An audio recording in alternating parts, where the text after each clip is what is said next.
Perform hand washing or hand hygiene with alcohol or sanitizer.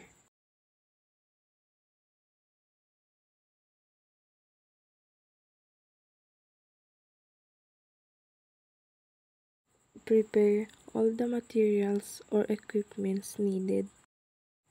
Check test strips. Make sure the test strips are within their expiration date and have not been exposed to moisture or extreme temperatures. Prepare lancet. Insert a new unused lancet into the lancing device.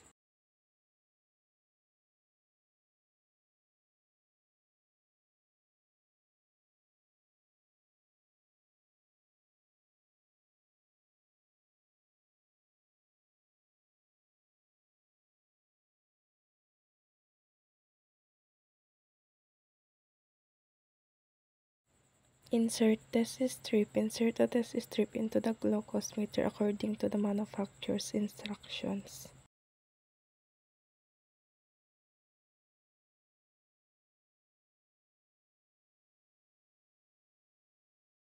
Select a side. Prick the side of your fingertip, not the tip with the lancet.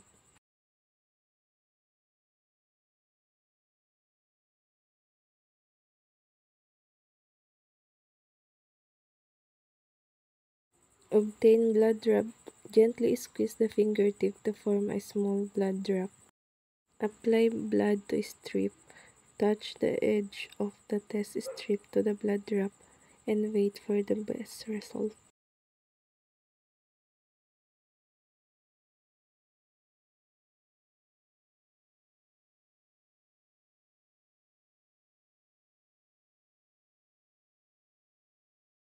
And last, record the result.